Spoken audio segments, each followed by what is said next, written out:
Hello, my friends. Welcome to another episode of 30 Albums for 30 Years, 1964 through 1994, where we take a look at the most impactful album during those years. So it's 30 albums for each year. So it's going to be 900 albums total. If we make it that far, we'll see how it goes.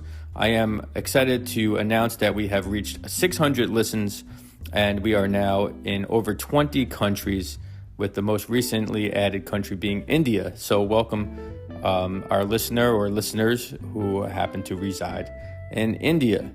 For today's episode, we will be checking out the album Simon and Garfunkel's Wednesday Morning, 3 a.m., released on Columbia Records. It was released on October 19th, 1964. It was recorded March 10th through the 31st of 1964.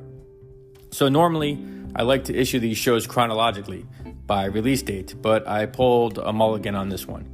At first, I was not going to feature this album because it had such a limited impact upon its release, which I will discuss.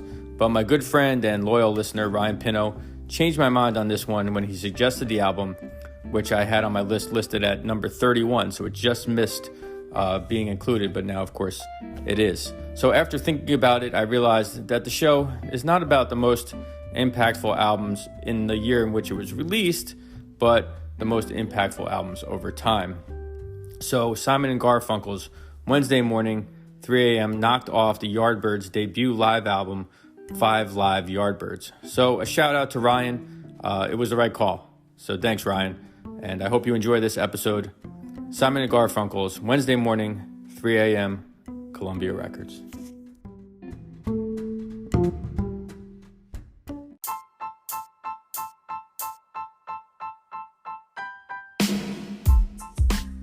All right, let's get into it. Let's learn a little bit about Simon and Garfunkel, who, with maybe the exception of the Everly Brothers, are perhaps the most important vocal duo in recorded music. Paul Simon was born in Newark, New Jersey, and grew up in Queens. His counterpart, Art Garfunkel, was born in Forest Hills, Queens, and the two met in elementary school when they both performed in a school production of Alice in Wonderland.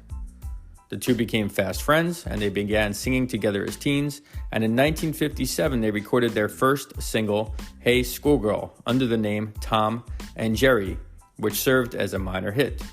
The tune borrowed heavily from the vocal stylings and their musical heroes, the Everly Brothers, and the teens chose the name Tom and Jerry after the famous cat and mouse cartoon.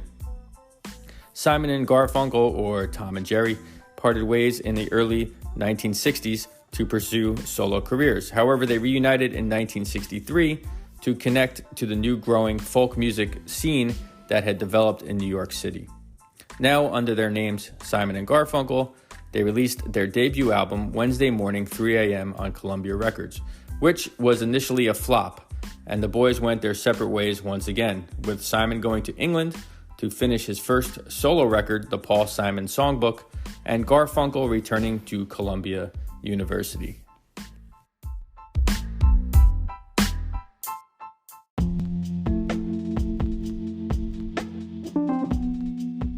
So as mentioned, when the album was first issued in 1964, it was a disappointment. It didn't sell well at all. But what happened next was quite remarkable. Paul Simon's original composition from the record, The Sounds of Silence, began to gain attention in 1965 when it was played in heavy rotation on Boston and Florida radio stations.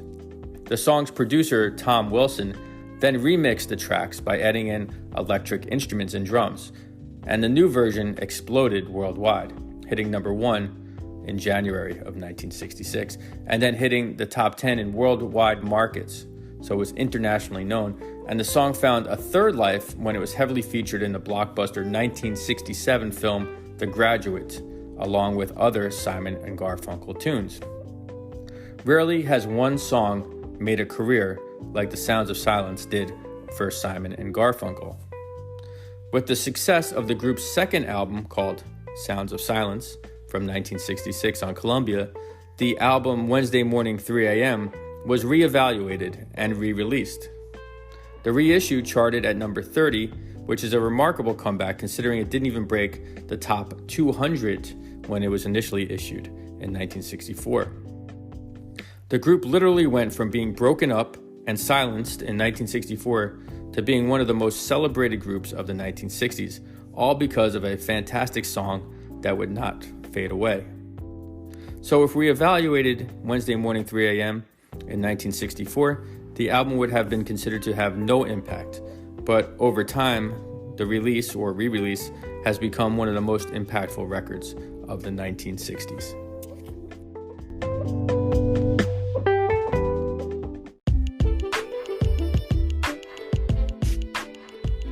After the re-release of Wednesday Morning at 3 a.m.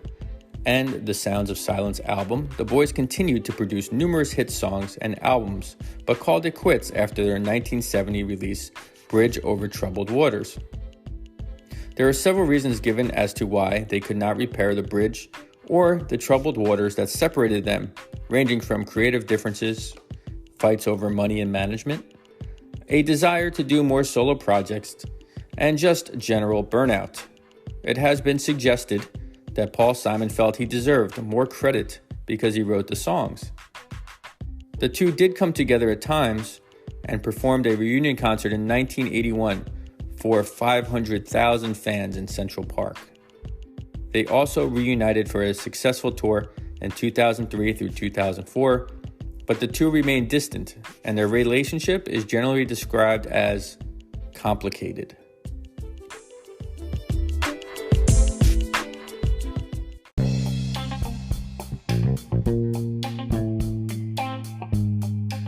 Following the split, Paul Simon continued to release numerous hits and continued to break new musical ground.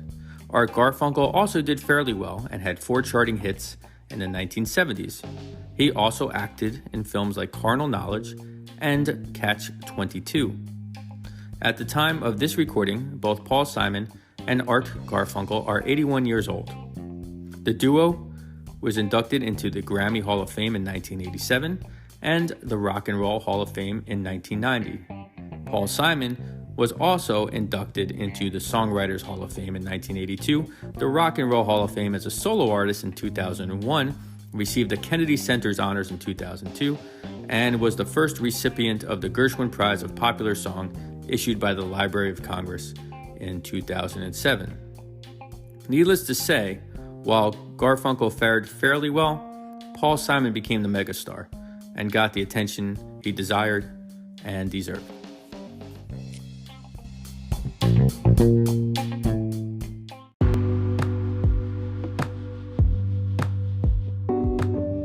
All right, let's drop the needle on side number 1, track number 1, which is Tell the World, a song credited to Brooklyn folk singer Bob Gibson and British actor and singer Bob Camp.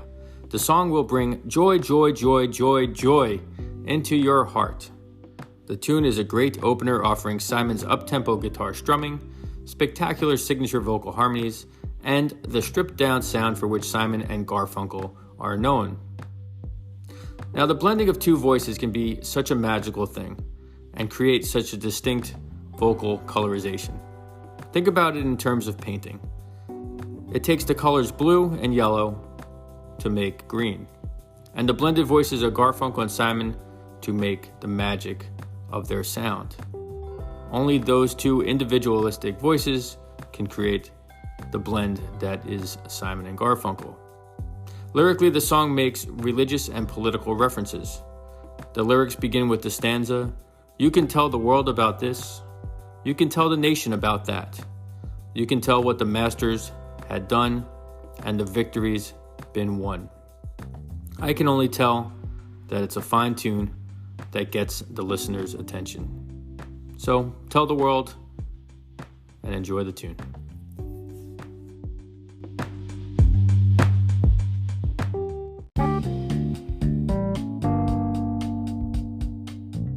Last night, I had the strangest dream, which is actually true, but it's also the title of our next track. Last Night, I Had the Strangest Dream is a folk song written by Ed McCurdy in 1950. Many artists have recorded the song, including the Kingston Trio, Pete Seeger, and Johnny Cash. The lyrics speak of a utopia where all people of all races and nationalities can live in peace and lie down their guns. Sadly, it has become evident in recent years that we are moving further away from that dream. Paul Simon plays a pretty impressive banjo solo on this one. Barry Cornfield enhances the group on acoustic guitar, and Bill Lee plays the bass. Bill Lee is the father of Spike Lee, the film director who has made many socially conscious films dealing with racial inequality. Check it out. Last night, I had the strangest dream.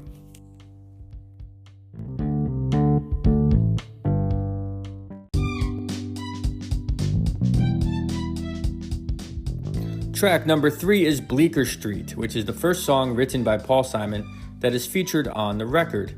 In the 1960s, Bleecker Street, which is located in New York's Greenwich Village, was the hub of folk music.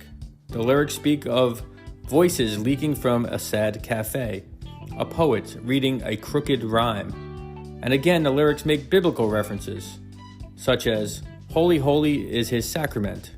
I heard church bells softly chime." And "It's a long road to Canaan." They also talk about how on Bleecker Street the rent is $30. Today, the average rent on Bleecker Street for a one-bedroom apartment is around $4,000 a month.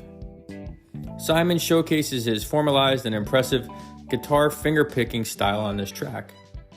There are several New York references on this record. And even the cover art shows the duo waiting at a New York subway station at 5th Avenue and 53rd Street. Take a trip to Bleecker Street.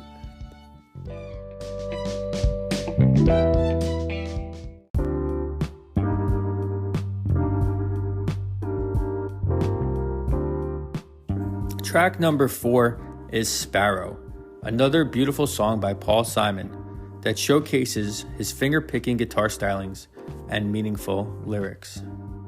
Throughout the song, the bird questions, "Who will love a little sparrow?" "Not I," responds an oak tree, a swan, and the wheat. Since the sparrow has no one to love or shelter it, she will die.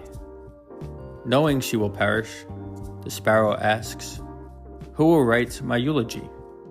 And the earth answers, "I will. For all I've created returns unto me. From dust you were made, and dust you shall be." The sparrow is one of the world's most widespread and resilient bird species. There are more than 140 different species of sparrows found on every continent except Antarctica. In many cultures, sparrows are associated with good luck, happiness, and love. In art and literature, they symbolize freedom. Paul Simon uses the sparrow as a metaphor to represent peace. So, next time a sparrow poops on your car, maybe be a little more tolerant and love that little sparrow.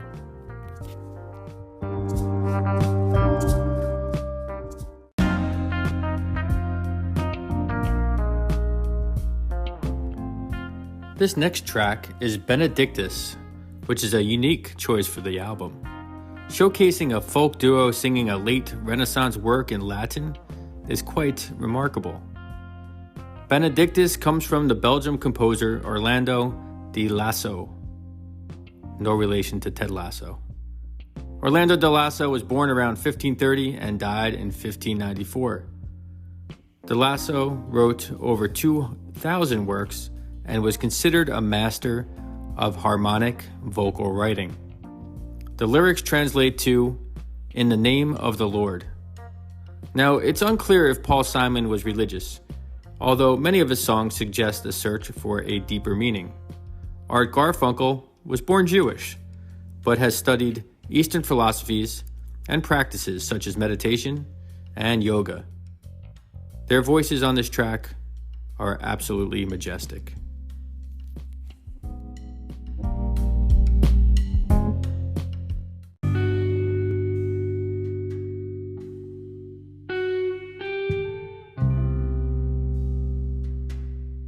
The final track of side 1 on the original LP is the classic The Sound of Silence, which is Simon and Garfunkel's most important early release, and details regarding the song and remarkable impact and journey have been described in the introductory section of this podcast.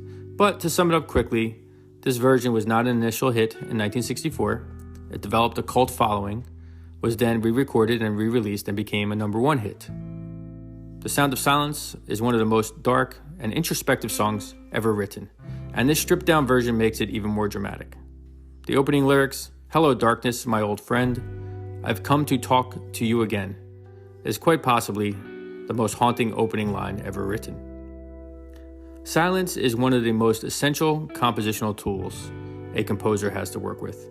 In music, meaning often comes not only from the notes that are played or sung, but also from the space in between.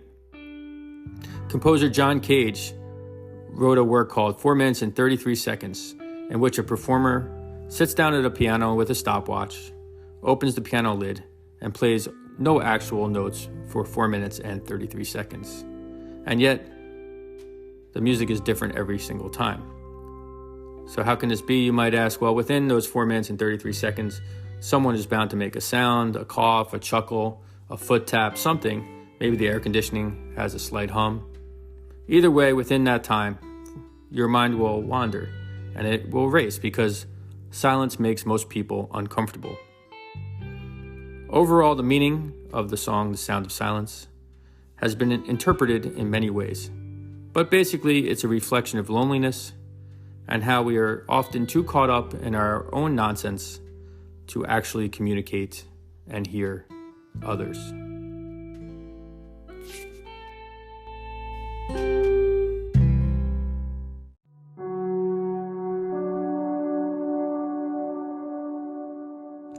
All right, it's time to flip the record and drop the needle on side number 2. Track number 1 is the song He Was My Brother.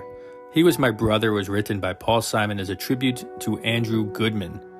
Goodman was a civil rights activist killed in 1964, along with activists James Chaney and Michael Schwerner.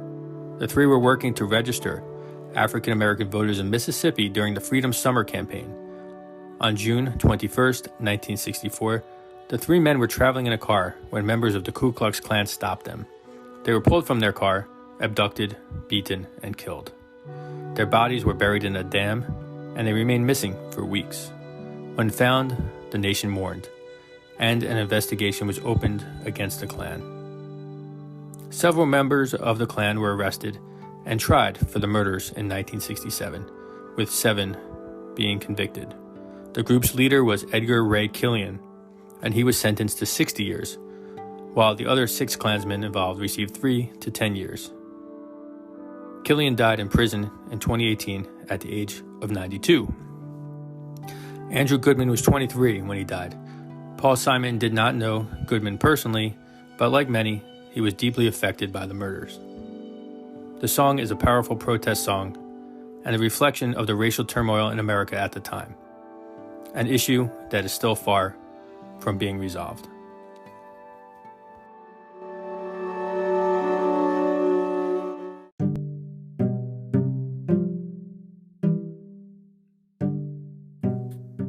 Track number 2 of side number 2 is Peggy O. Peggy O is a traditional folk song that may have been written in England or Ireland sometime in the 18th or 19th centuries. The history of tracking folk songs is daunting, as they are often taught through oral traditions and change over time. The verses tell the story of a captain who fell in love with Peggy O while marching on the streets of Venerio. The final lyrics of "If ever I return, all your cities I will burn," destroying all the ladies in the area, is quite dark. Venerio may be a fictional place, or it may refer to a place in England called Farnborough. It may also be a reference to an Irish legend and a place called Finario. Simon's clean guitar fingerpicking is of interest in this song, and as far as 1960s folkies go, he was one of the most skilled in terms of guitar playing, arranging, and singing. Bob Dylan recorded the tune on his 1962 debut album, and there are versions by Joan Baez and the Grateful Dead.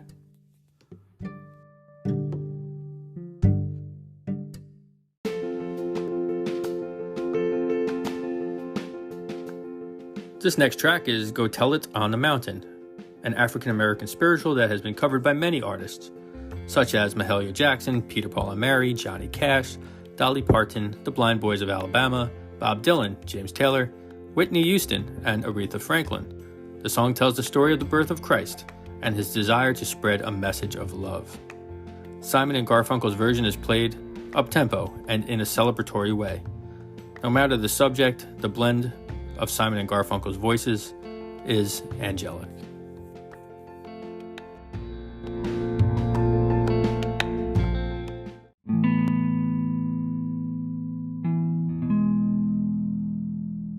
This next track is The Sun is Burning, which was written by British folk singer and political activist Ian Campbell. The lyrics describe a peaceful day, with the sun burning in the sky, with lazy bees joining flowers among the trees, and little kids are taking rest as the sun sets in the west. Couples are in the park holding hands and waiting for dark. And then things take a dramatic turn when high above a spot appears, which leads to a mushroom cloud of death of hellish heat. The nuclear attack leaves twisted, sightless wrecks of men who cry in pain. In the final lyric, the sun has disappeared. The song reflects the terrors and fears of global destruction and reminds us that everything can end in a flash.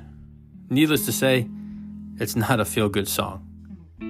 Simon and Garfunkel are remarkable at presenting material that is thought-provoking and melancholy.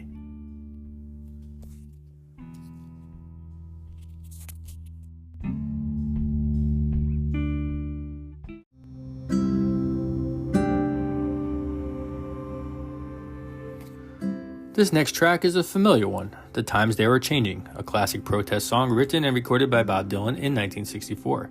And since I've already discussed this song at length on episode 6, Bob Dylan's The Times They Were Changing, I will point out the similarities and differences between Dylan's version and Simon and Garfunkel's. Both versions are sung against the simple strumming of an acoustic guitar, although Simon alters the chords slightly. While Dylan sings alone in his performance, Simon and Garfunkel offer vocal harmonies, of course, along with the addition of a bass player. Plus, there is no amateurish harmonica playing on their remake. Simon and Garfunkel's version also removes the fourth and the seventh verses of Dylan's original. This gives more profound meaning to the power of the chorus.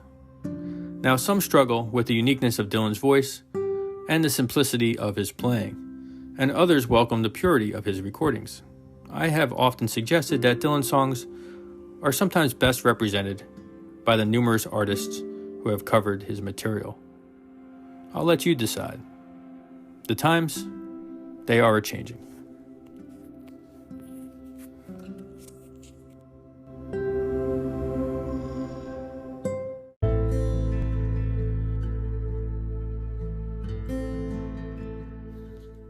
The final track is Wednesday Morning at 3 a.m., written by Paul Simon. The song speaks of the narrator's struggles as he lies in bed feeling lost and lonely, even though he is with the girl he loves, who he watches, sleeping soundly. While he lies awake, he reflects on his day and the robbery he committed when he held up a liquor store. He doesn't know why he did it, and his actions seem unreal, as if they are an illusion. He awaits the morning when he knows he will be leaving, and that tonight would be the last he sees of his love. Honestly, nothing good happens if you are awake on a Wednesday morning at 3 a.m.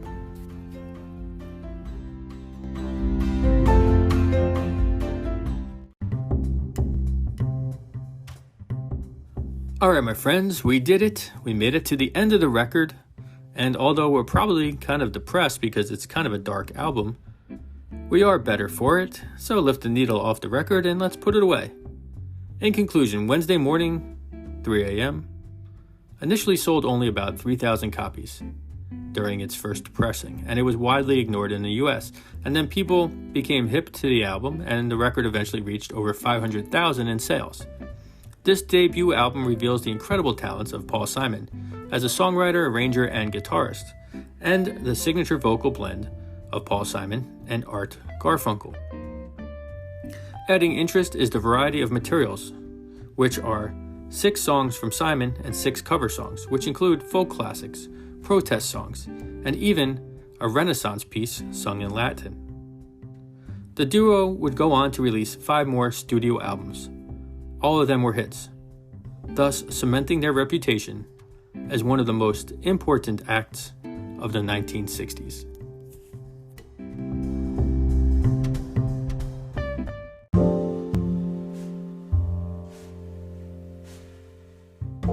All right, my friends, I want to thank you for checking out the show. I hope you enjoyed it. I also want to offer a special thanks to my friend Ryan Pino, who suggested that I include this album. He was correct. It needed to be included. If you're interested in learning more about the show, go to 30albumsfor30years.com. We are also on Instagram and Facebook, and a version of the broadcast is available on YouTube. Together, let's keep this music alive. Have a wonderful day.